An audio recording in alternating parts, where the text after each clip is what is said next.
सध्या म्हणजे ललित गांधी साहेब हे एका वेगळ्या प्रश्नासाठी मुंबईला आता इमर्जन्सी जायला लागल्यामुळं त्यांचा प्रतिनिधी म्हणून मी तुमच्या समोर आहे. तर प्रथमतः मी त्यांचे क्षमा याचना करून मी माझे 2 शब्द तुमच्या समोर ठेवणार आहे. सर्वप्रथम मी आदरणीय NC माळी साहेब, त्यानंतर प्रभाकर पाटील सर, इनोव्हेटिव्ह बिझनेसमॅनच्या पूर्ण टीमला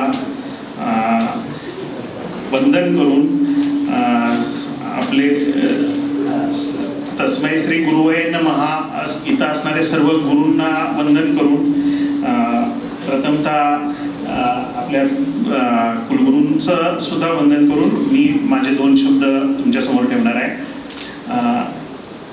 एकतर थोडक्यात मी म्हणजे सुरुवातच एवढ्या मोठ्या नावाने आहे ह्या म्हणजे जो प्रोजेक्ट आहे त्याचं Yashwantrao Chavan school of rural development. Yashwantrao Chavan हे व्यक्तिमत्व आपल्याला माहिती आहे की आपण आपल्या महाराष्ट्राचं हिमालयात एवढं उत्तुंग व्यक्तिमत्व असणाऱ्या नावापासून हे स्कूलची स्थापना झालेली आहे. तसंच Maharashtra chamber of commerce and इंडस्ट्रीजचं जे काही स्थापना झाली त्यामध्ये सुद्धा आदरणीय यशवंतराव चव्हाण साहेबांचा अतिशय मोठा वाटा होता. त्याच वेळेला वालचंद हिराचंद किर्लोस्कर व सर्वप्रथम ज्या मोठ्या इंडस्ट्रीज महाराष्ट्रात आल्या, महाराष्ट्रातली इंडस्ट्री सुरुवात करण्यामध्ये किंवा इवन थोडं जास्त इतिहासातलं बोलत नाही, पण महाराष्ट्र हे नाव महाराष्ट्राला मिळण्यासाठी सुद्धा महाराष्ट्र चेंबर ऑफ कॉमर्सचा सर्वात मोठा वाटा आहे. हे मी Maharashtra chamber of commerce and इंडस्ट्रीजचा प्रतिनिधी म्हणून तुम्हाला अभिमानाने सांगू इच्छितो.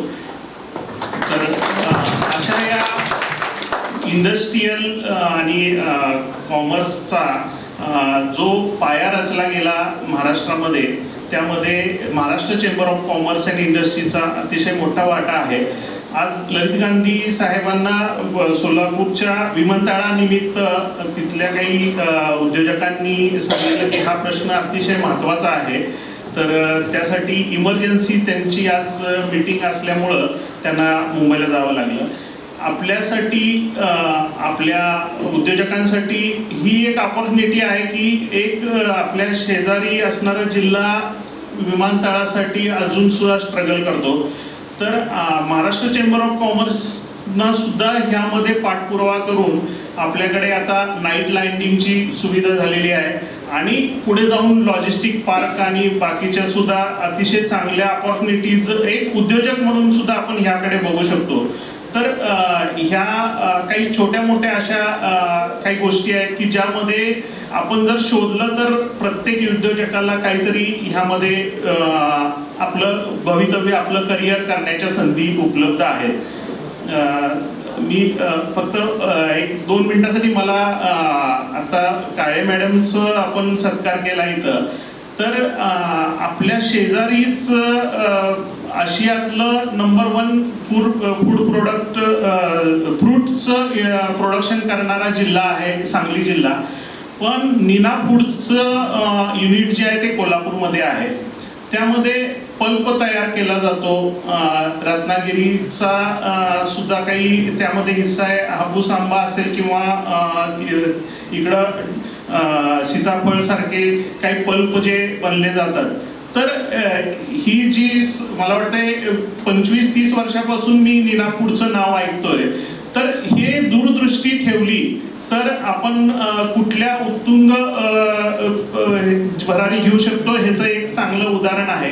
आपण एवढी मोठी इंडस्ट्री अजून सांगलीमध्ये झाली नाही, पण कोल्हापूरमध्ये ते अतिशय मोठं नाव आहे. जर कुठलंही छोटं मोठं फ्रूट रिलेटेड आईस्क्रीम असेल किंवा कुठल्याही रॉ प्रोडक्टसाठी नीना फूडचं नाव आदरानं घेतलं जातं. तसंच मी IT इंडस्ट्रीमध्ये सुद्धा जे मनोरमा हा जो ब्रँड आहे तर त्या ब्रँडबद्दल सुद्धा आम्ही जे ऐकलंय की साता समुद्रापार हा ब्रँड आपलं कोल्हापूरच्या हेड ऑफिसमधून झळकतोय. मी प्रत्येकाच्या इथं सत्कार झालेल्या प्रत्येकाबद्दल जे काही एक आदरानं बघितलं जातं ह्या व्यक्तिमत्वाकडे, त्यांनी त्यांच्या बिझनेसच्या सुरुवातीला जे काही अपॉर्च्युनिटीज बघितल्या आणि त्याचा कन्सिस्टन्सली जो पाठपुरावा केला, त्यामुळंच ते इथंपर्यंत आलेत. असं नाही की प्रत्येक इंडस्ट्रीला कुठंतरी तुम्हाला मुंबईलाच किंवा पुण्यालाच जायला पाहिजे आणि तिथंच काहीतरी भव्य दिव्य निर्मिती होते, असा कधीच विषय नसतो. आपल्याकडे म्हणजे उदाहरण म्हणून सांगतो की एक आपल्या कोल्हापूर जिल्ह्यामध्येच एक चंदगडला ओलम ॲग्रो इंडस्ट्रीज म्हणून एक शुगर फॅक्टरी आहे, ज्याला आधी हेमरस म्हणून ओळखलं जातं. तर त्या चंदगडच्या हेमरसचा जो मालक आहे तो सिंगापूरला त्याची कॉर्पोरेट ऑफिस आहे. आज तुम्ही विचार करू शकता की 400 एकर जागेमध्ये हा हेमरसचा प्रोजेक्ट आहे. हा ओलम ॲग्रो हा सगळ्यात मोठा कोको एक्सपोर्टर म्हणून वर्ल्ड वाईड त्याचं नाव घेतलं जातं. पण त्या लोकांना सुद्धा तिथून कोल्हापूर किंवा महाराष्ट्राचीच निवड करावी लागली बिझनेससाठी. तर हे काही गोष्टी अशा आहेत की प्रत्येक बिझनेससाठी डेस्टिनेशन हा विषय महत्त्वाचा नसतो. तर आपण त्या बिझनेसची सुरुवात आपलं तन मन धन लावून जर कुठलाही आपण बिझनेसचं रोपटं लावलं तर तो एक ना एक दिवस वटवृक्ष होतोच. आज मी थोडक्यात माझ्याबद्दल सांगतो. मी पुसेसावळी म्हणून एक खटाव तालुक्यातलं छोटं गाव आहे. तिथं म्हणजे माझे वडील एक किराणा दुकान होतं. किराणा दुकानमधून मला त्या गावात कुठल्याही 10वी नंतरच्या शिक्षणाची सोय नव्हती. आम्ही 1986 ची बॅच तिथून बाहेर पडलो. तर एका वेळेला आपल्याला त्यावेळेला गुगल नव्हतं किंवा कुठलाही असा काउन्सिलिंगचा ऑप्शन अवेलेबल नव्हता. पण आम्ही त्या गावातून जवळपास त्या बॅच मधले 50 पैकी 25 जणांनी फार्मसीला ऍडमिशन घेतलं. कारण तिथं एखादा जर फर्स्ट नंबर आलेला जर कुठला विद्यार्थी काय करतोय तर आम्ही सगळे फॉलोअर म्हणून त्याचे फॉलो केला. आणि नंतर असं समजलं की मी सुरुवातीला सांगलीला फार्मसी केलं, पण कोल्हापूर त्यावेळेला अतिशय म्हणजे हे कोल्हापूरचं वलय जे आहे ते सातारा आणि सांगलीकरांना मी म्हणजे एक प्रतिनिधी म्हणून तुम्हाला सांगू इच्छितो की इतकं मॅग्नेटिक वलय आहे कोल्हापूर या शहराचं किंवा या जिल्ह्याचं. जसं सिंगापूरवरून ओलम ॲग्रोच्या मालकाला कोल्हापूरला इंडस्ट्री टाकायची इच्छा झाली, तसंच सांगली आणि साताऱ्यामध्ये स्वप्न बघणाऱ्या लोकांना कोल्हापूर हे उद्योजक म्हणून तिथं काही निर्मिती करण्यासाठी त्या प्रत्येकाला इथं यावंसं वाटतं. तर काही अंबाबाईची कृपा आहे आपल्या सर्वांच्यावर. तर ह्या इथं आल्यानंतर मी माझं पहिले 2 वर्ष रिटेल मेडिकल शॉप सुरू केलं. पण रिटेल मेडिकल करता करता थोडंसं मला दिसलं की आता इमर्जिंग बिझनेस जो आहे तो मोबाईल इंडस्ट्री त्यावेळेला नुकतीच उदयास येत होती. तर 2003ला मी pharmacy diploma in pharmacy not graduate diploma in pharmacy असताना सुद्धा मला एअरटेल कडून ॲग्रीमेंट साईन झालं आणि मी गेले लॉन्चिंग पासून आजपर्यंत एअरटेलचा पार्टनर आहे. पूर्ण महाराष्ट्रामध्ये IoT मध्ये, एंटरप्राइज बिझनेसमध्ये आणि मोबिलिटीमध्ये आज आपलं नाव आदरानं घेतलं जातं.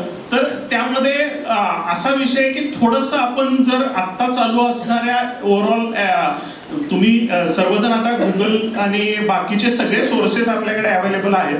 इमर्जिंग बिझनेस म्हणून मी जसं तुम्हाला सांगितलं की इथं लॉजिस्टिक पार्क सारख्या अपॉर्च्युनिटीज आहेत किंवा फूड इंडस्ट्रीला सुद्धा आपल्याकडे चांगले स्कोप आहेत.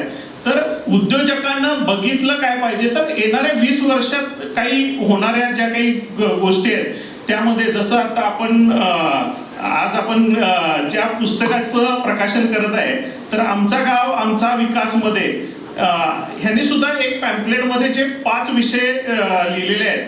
तर ह्या 5 विषया व्यतिरिक्त बिझनेसमध्ये दुसऱ्या काही गोष्टीचा अभ्यास करायची गरजच नाही. म्हणजे पहिल्यांदा पर्यावरण, ज्याची सर्वात चांगली उपलब्धता आपल्या कोल्हापूर जिल्ह्यामध्ये आहे. त्यानंतर ऊर्जा तर अशी गोष्ट आहे की आता आपल्याला EV वगैरे लॉन्च होणार आहे किंवा बाकीच्या गोष्टी आहेत. अपारंपरिक ऊर्जामध्ये सुद्धा अतिशय चांगल्या गोष्टी करण्यासारख्या आहेत. आरोग्यामध्ये आता आपण कोविड मधून बाहेर पडलोय, पण असं नाही सांगतायत की आता कोविड गेला गोवर आला, गोवर गेल्यानंतर पुढच्या काही गोष्टी येतील. तर अपॉर्च्युनिटीज मध्ये कुठंच खंड पडत नाही. आपण बघितलं पाहिजे की पुढे जाऊन काय आपल्याला करण्यासारख्या गोष्टी आहेत. आज शिक्षण मध्ये तर आपण बघतो की प्रत्येकाला उठायचंय आणि युकेला किंवा ऑस्ट्रेलियाला किंवा US ला जायचंय. आता UK गव्हर्नमेंटने कालच डिक्लेअर केलं की तिथं आता ज्या काही गोष्टी होणार आहेत तर प्रेफरन्स फक्त तिथल्या लोकल सिटीजन्ससाठीच असणार आहे. इथून पुढं तिथं शिक्षण घेतल्यानंतर जे पुढचे 3-4 वर्ष आपली विद्यार्थी तिथं थांबून काही गोष्टी कमवण्यासाठी प्रयत्न करत होते, त्या गोष्टी इथून पुढे मिळतीलच असं नाही. सेम US बद्दल आहे.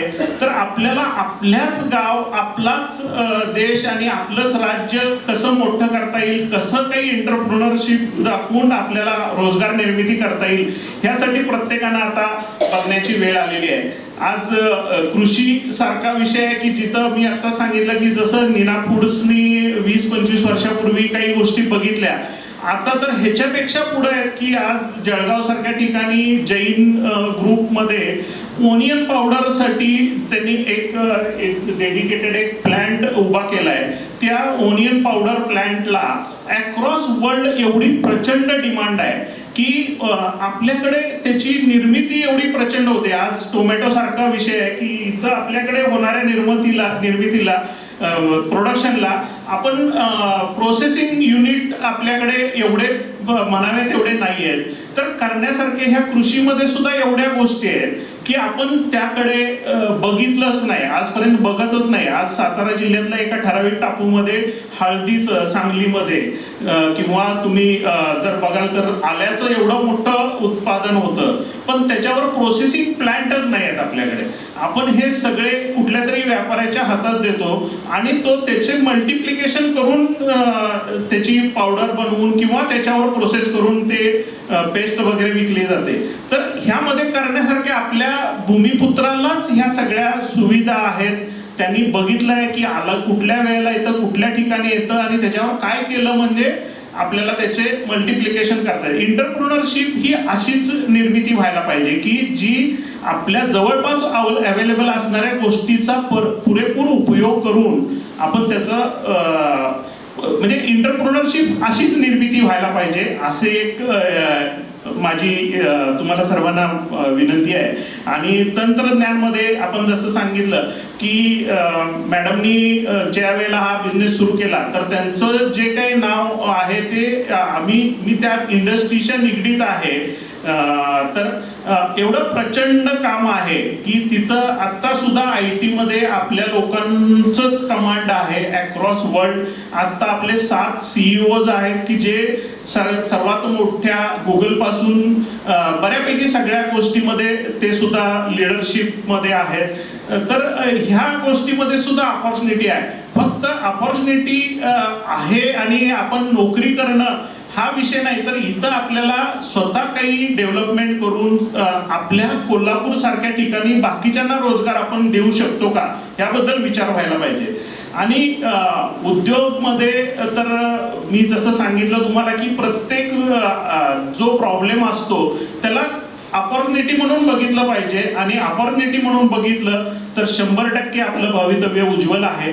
जे आपल्या शेठ वालचंद हिराचंदनी बघितलं होतं, त्यांनी वालचंद नगरला जो प्लांट उभा केलेला आहे तर त्यात सगळा टोटल प्लांट हा आपल्या संरक्षण खात्यामध्ये ज्या काही छोट्या मोठ्या गोष्टी लागतात तिथं प्लांटला फक्त आत जायला कुणाला परवानगी नाहीये, पण त्याबद्दल जर तुम्हाला वेळ मिळाला वाचलं तर शेठ वालचंद हिराचंद किंवा किर्लोस्कर ह्या सर्वांनी जे काही केलं सुरुवातीला त्याबद्दल खरंच एकदा आपण गुगलवर बाकीच्या गोष्टी त्या युनिव्हर्सिटीवर येणाऱ्या व्हॉट्सअपचे मेसेज बघतो तर थोडासा वेळ काढून आपण ह्या लोकांचे चरित्र आणि त्यांचे काही त्यांनी केलेले स्ट्रगल्स हे प्रत्येकाला आदर्शदायी राहतील. आज मला या कार्यक्रमाला तुम्ही सर्वांनी एवढा वेळ मला दिला, ऐकलं आणि मला इथं आमंत्रित केलं त्याबद्दल मी आयोजकांचे आभार मानतो आणि रजा घेतो. जय महाराष्ट्र.